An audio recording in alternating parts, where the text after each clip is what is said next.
The internet is home to much discussion of strange, obscure, and mysterious games.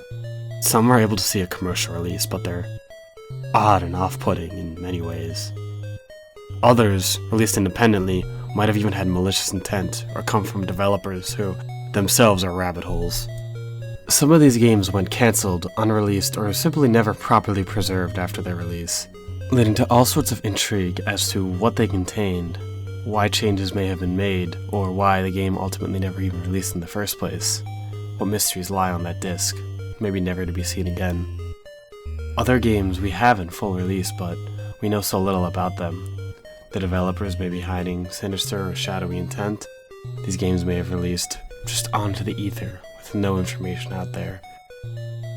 There's a vast sea of these games, these deeply disturbing, unsettling, and strange games out in the world. The following is not one of them.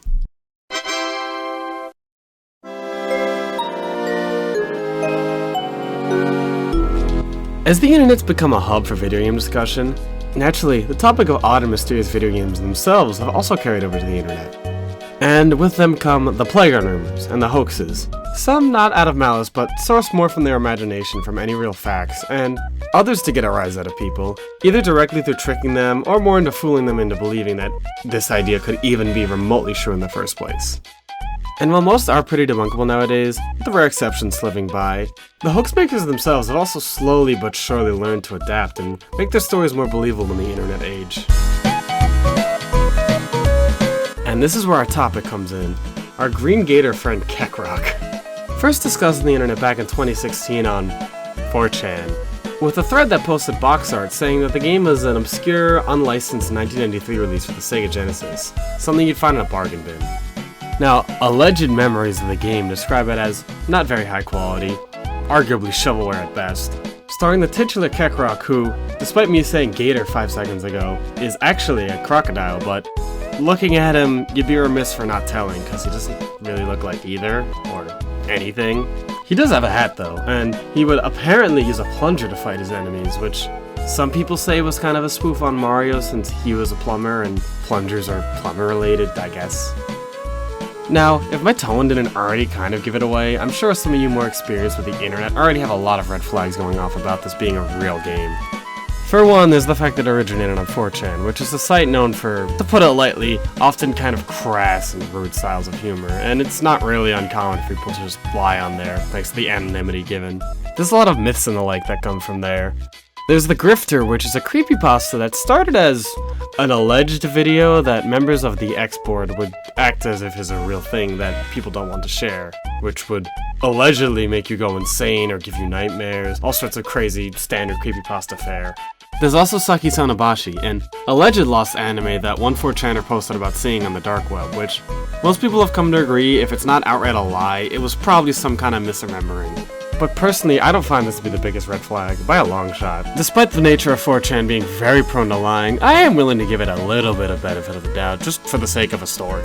The anonymity does serve as sort of like a freeing double-edged sword. As much as people are willing to just lie with it, some people are also more willing to speak their mind because they don't have a name attached to it. Won't be the first time. No, but the thing that tips me and most people off about Kekcroc is pretty simple. The first 3 letters. Kek is a synonym for lol that's pretty much comes synonymous with 4chan itself, and usually seen as a sort of gesture for people to express that they come from there, or at least want to pretend that they do.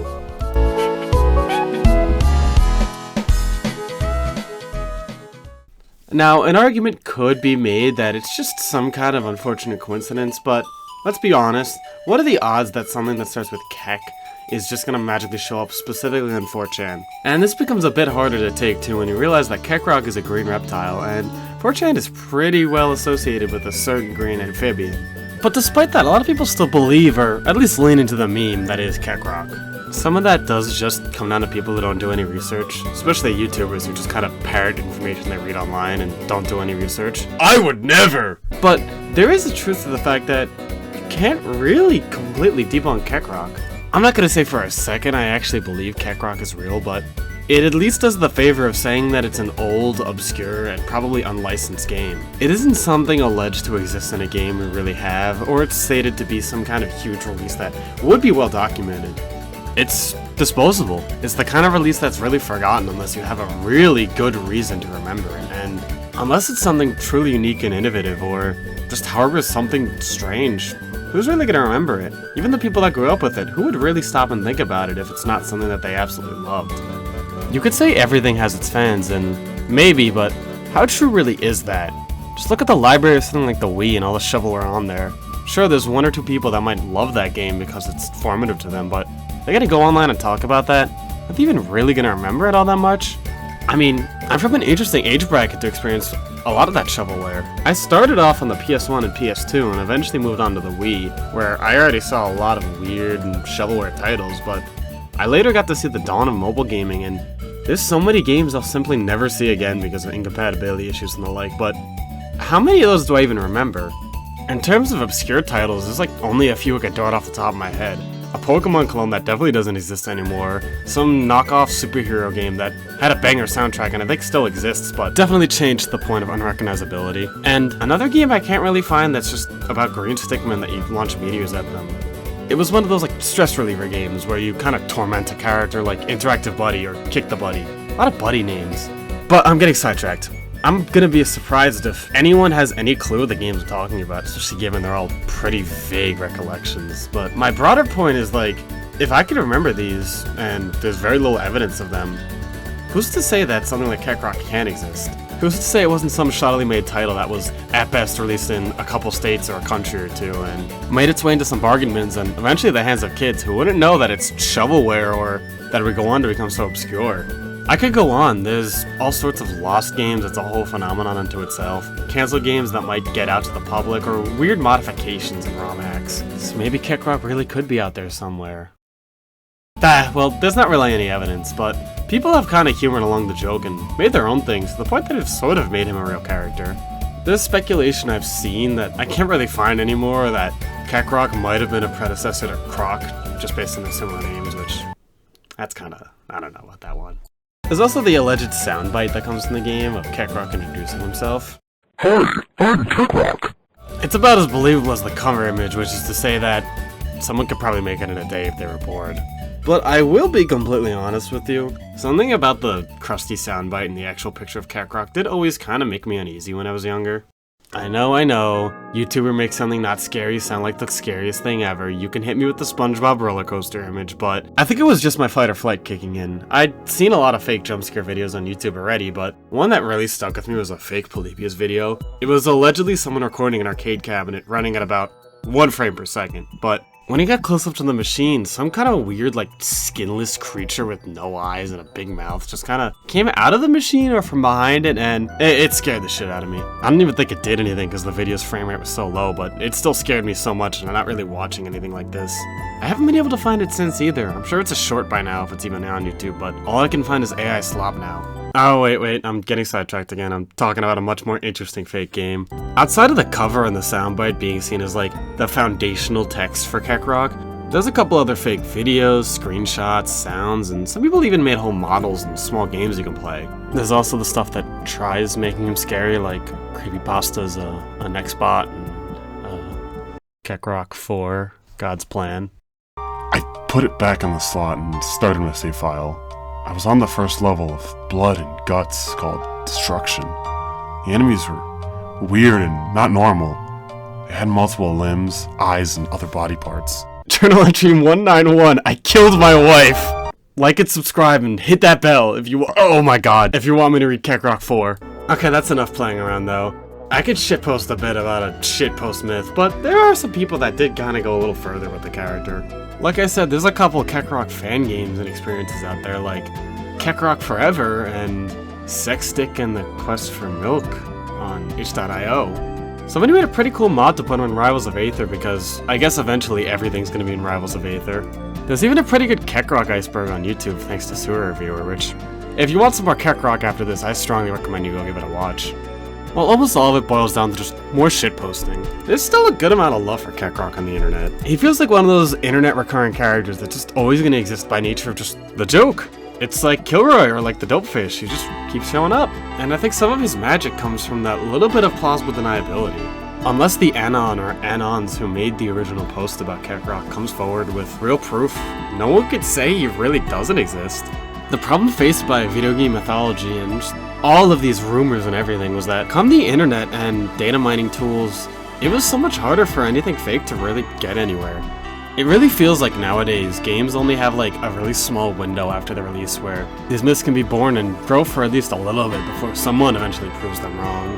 Of course, through luck or extreme circumstances, some do slip through the crack. There's all sorts of mysteries that still haven't been solved years later, but more often than not, that's out of a lack of interest or just really no leads at all.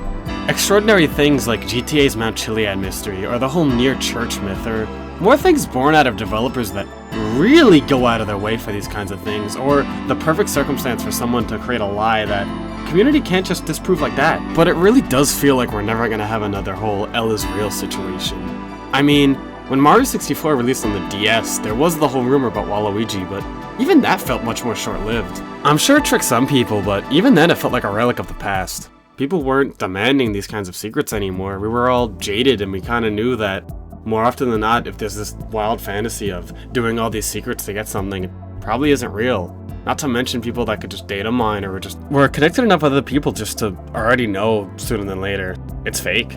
As silly and as overt as the shitpost Kekcroc is, it does also kind of feel like a first step towards the way that the internet has sort of changed and redone these sort of myths. Not to say it's an originator or even one of the first, but it does feel like it just barely predates the era when the idea of a game that saw very little, if any release at all, would kind of catch on for hoaxes, creepypastas, and whole web stories. I'm not saying Kekcroc is responsible for Petscop, but I'm saying that it kind of comes from that same place of intrigue of a game that feels like it could have existed, but it just doesn't. It feels like a stepping stone that led us to not only things like Petscop, but even stuff like Scrupulous Fingore. This ironic and artificial urban legend culture that we kind of have now. That might sound like a bad thing, but it really isn't. I mean, I scoff every time I see people falling for really obvious fakes like Kekcroc and Fingore. And I think it's not unfair to say that ARGs are getting kinda oversaturated with the lost, cancelled, or fake game craze. But that's just the nature of cultures and storytelling, really. There's gonna be trends and things people latch onto. I can certainly say I've seen some really good fake game ARGs. Petscop is obviously amazing, but there's other stuff like Basilisk 2000, which is really good. And Diminish is a series I also need to catch back up on. Kekcroc might have always been this shitposty small fry story, and especially now is just a drop in the bucket compared to its contemporaries, but even if so obviously fake, I just find it a little interesting to look back at every now and then compared to where we are now. That goofy little green crocodile that was started just as a joke for people to improv and banter off of and get a laugh at people who fell for it. Also being an example of where the internet was headed in terms of gaming mythology. It's just kinda cute to me. Sexstick is absolutely real though.